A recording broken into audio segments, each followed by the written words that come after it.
Selamat pagi anak-anak Mi semua. Hari ini kita belajar mata pelajaran Bahasa Indonesia. Dalam pertemuan ini kita akan membahas mengenai pantun.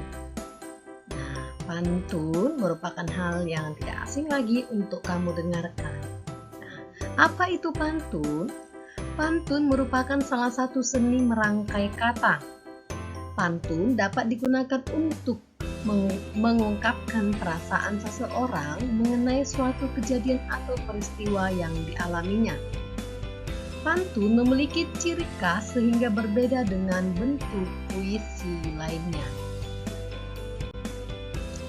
Bacalah contoh pantun berikut ini. Coba kamu dengarkan, Miss akan membacakannya, dan bagaimana intonasi dalam membaca pantun, coba kamu dengarkan ya nak. Bermain di taman dengan akur, bersama teman naik jungkat-jungkit. Mari kawan kita bersyukur, menjaga kesehatan sebelum sakit. Nah, ini merupakan salah satu contoh bentuk dari pantun. Nah, pantun biasanya satu bait terdiri dari 4 baris ya. Satu bait terdiri dari 4 baris, yang mana baris pertama dan baris kedua disebut dengan sampiran. Baris ketiga dan baris keempat disebut dengan isi.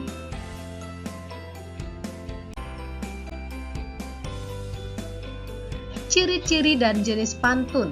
Ciri-ciri pantun ada 4, yaitu yang pertama bersajak AB-AB. Artinya, akhiran dari pantun itu, hurufnya baris pertama itu sama dengan akhiran baris huruf ketiga. Kemudian akhiran huruf baris kedua sama dengan akhiran huruf baris keempat. Kemudian yang kedua adalah terdiri atas 4 baris dalam satu bait. Tadi sudah disampaikan ya nak. Kemudian yang ketiga, setiap baris terdiri atas 8 sampai 12 suku kata. Jadi minimal dia 8 suku kata dan biasanya rata-rata maksimal 12 suku kata. Kemudian yang keempat, ada 2 bagian, yaitu sampiran dan isi. Ayo coba ingat kembali, sampiran baris keberapa nak? Iya, sampiran baris pertama dan baris kedua, sedangkan isi baris ketiga dan baris keempat. Menjelaskan isi pantun. Coba kamu perhatikan contoh pantun pada slide ini. Bawa paku dan juga palu, gunakan untuk buat pagar. Olahraga rutin sangat perlu, tubuh jadi kuat dan bugar. Nah, baris pertama kedua merupakan sampiran dan isinya adalah baris ketiga dan keempat. Mengapa dikatakan ini isi? Karena makna dari pantun ini terdapat pada baris ketiga dan keempat, di mana pesan dari pantun ini menyatakan olahraga rutin itu sangat perlu supaya tubuh kuat dan bugar, gitu ya. Jadi isi atau makna pantun di atas adalah anjuran pentingnya berolahraga rutin agar tubuh menjadi kuat dan bugar, dan itu terdapat pada baris ketiga dan baris keempat. Oke, sampai di sini sudah paham ya yang dimaksud dengan sampiran dan isi. Jenis pantun berdasarkan usia. Berdasarkan usia, pantun digolongkan menjadi 3 jenis, yaitu pantun anak-anak, pantun orang muda, dan pantun orang tua. Bagaimanakah yang dimaksud dengan pantun anak-anak, pantun orang tua, dan pantun orang muda? Ayo kita pelajari pada pertemuan ini. Nah, berikut contohnya. Contoh pantun anak-anak. Jalan-jalan ke kota Blitar, jangan lupa membeli sukun. Kalau ingin menjadi pintar, kamu harus belajar dengan tekun. Coba lihat akhiran huruf dari pantun ini. RN. Berarti sajaknya, iya, sajak AB. Kemudian yang kedua, lumba-lumba ikan pintar pandai bermain lingkaran api. Dari kecil hingga tubuh besar harus taat adi dan umi. Nah, ini juga akhiran RI, berarti bersajak AB. Oke. Yang ketiga, burung camar di tepi pantai indah, banyak ombaknya. Jadilah kamu anak yang pandai, sudah pasti banyak temannya. Ini berakhiran huruf I, A, IA, berarti sajaknya juga AB. Artinya sajak AB itu adalah baris pertama itu sama akhirannya dengan baris ketiga, kalau kemudian baris kedua sama akhirannya dengan baris keempat. Oke, ini berikan lagi contoh pantun orang muda. Padi kering karena dijemur, masukkan karung, diikat tali. Jika kamu berbudi luhur, tentu tahu membalas budi. Ini juga berakhiran RI, berarti bersajak AB. Kemudian indah nian burung kakatua, terbang tinggi tanpa ragu. Telah lama tidak bersua, hati sedih karena rindu. Akhirannya juga AU, berarti sajaknya AB. Nah, sepertinya ini contohnya semua bersajak AB ya. Nah, ini untuk pantun tua. Pantun tua yang pertama. Tingkap papan kayu persegi, sampan sakat di pulau angkasa. Indah tampan karena budi, tinggi derajat karena bahasa. Nah, untuk pantun selanjutnya kamu boleh coba untuk membacanya ya, Nak.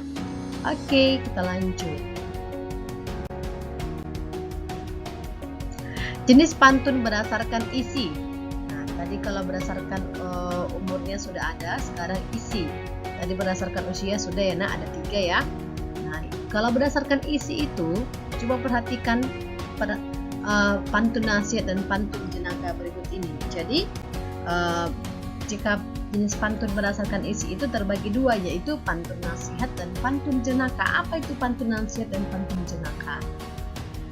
Nah, coba kamu perhatikan dulu contoh pantun nasihat. Jalan-jalan ke Gunung Pancar, sampai di sana melihat bukit. Peredaran darah akan lancar jika kita bergaya hidup sehat. Artinya pantun nasihat itu pasti ada suatu nasihat yang disampaikan, begitu ya, atau suatu anjuran. Kemudian contoh pantun jenaka. Berjalan sambil mengendap, tanpa suara mengumpat di balik kendi. Dari mana asal bau tak sedap? Ternyata dari kamu yang belum mandi. Nah, biasanya pantun seperti ini terasa candaan atau lucu ya. Jadi dapat disimpulkan pantun nasihat itu berisi anjuran agar kita menerapkan gaya hidup sehat. Kemudian pantun jenaka itu berisi candaan tentang asal bau yang tidak sedap pada contoh pantun ini. Ya, jadi kalau pantun nasihat biasanya berisi anjuran, sedangkan pantun jenaka berisi candaan. Gitu ya. Perhatikan pantun berikut ini. Pergi mendaki ke gunung tinggi, di tengah gunung ada gua. Nenek coba untuk unjuk gigi, tapi sayang cuma 2, begitu. Apakah pantun ini termasuk golongan pantun apa? Jenis apa? Ya, silakan kamu jawab. Kemudian sebutkan ciri-ciri pantun tersebut dan apa isi atau maknanya. Oke, kamu coba untuk menjawabnya ya, Nak. Jenis pantun berdasarkan isi yang kedua yaitu pantun teka-teki dan pantun kiasan. Nah, kalau untuk jenis yang pertama tadi berdasarkan isi adalah pantun jenaka dan pantun nasihat. Nah, untuk yang kedua adalah pantun teka-teki dan pantun kiasan. Coba perhatikan contoh pantun teka-teki ini. Pagi-pagi ikut aerobik, jangan lupa pakai sepatu, berkaki 4 dan mengumbik. Hewan apakah itu? Jadi pantun ini berisikan tentang teka-teki, berakhir dengan pertanyaan, begitu ya. Nah, contoh pantun kiasan. Lihat adik duduk termenung, membayangkan anaknya kue pai. Hendak hati memeluk gunung, apa daya tangan tak sampai. Nah, pantun teka-teki itu terdapat pertanyaan yang menarik untuk dijawab pada bagian isi pantun pada baris ketiga atau keempat. Kemudian pantun kiasan adalah pantun yang berisi kata kiasan, yaitu mengibaratkan sesuatu dengan sesuatu yang lain, seperti itu. Oke, diinspirasikan begitu maksudnya, Nak. Sudah paham ya? Nah, berikut adalah tugas yang harus kamu kerjakan. Nah, simpulkanlah apa itu yang dimaksud dengan pantun kanak-kanak, pantun muda, kemudian apa itu pantun tua.